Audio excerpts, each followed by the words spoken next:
Okay pa ba maglaro ng Lord 9 and pwede ka ba bang kumita sa Lord 9?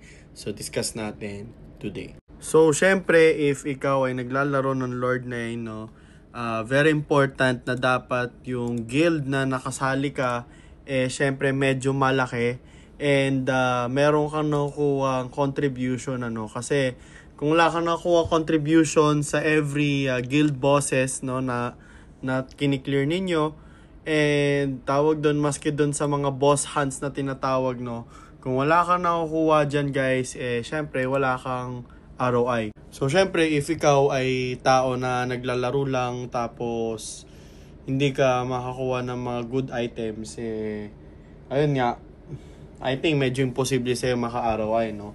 Pero at least kung nandun ka sa magandang guild, nakakuha ka ng loots, ng share, tumataba ka, tumataas level mo, nabebenta mo, nafi-flip mo yan, I think okay pa din naman mag Lord 9, ano.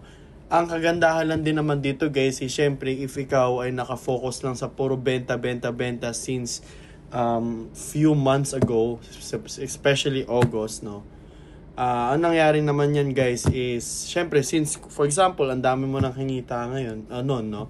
Ngayon, pag naghabol ka sa progress sa mga units or sa items mo, mas mura mo na lang siya makuha. So yan, for example, so before, ang mahal ng bentahan ng mga shields, ng daggers, putik dito pa nga lang sa shield, mga 2,000, 3,000 diamonds nga yan, no. So ngayon, tingnan mo, sobrang mura na lang, dahil yan guys, no, kasi dumami na yung supply, and ganyan po talaga yan guys, no, pababa talaga yan ng pababa. So ayun, ngayon ang meta ngayon is multi-account. Gawa ka multi-account, i-upgrade mo yan yung character mo, tapos ipasok mo yan sa guild na nakakuha kayo ng mga bosses na tinatawag, no, kasi at least yun, mabebenta mo kagad sa next market yun.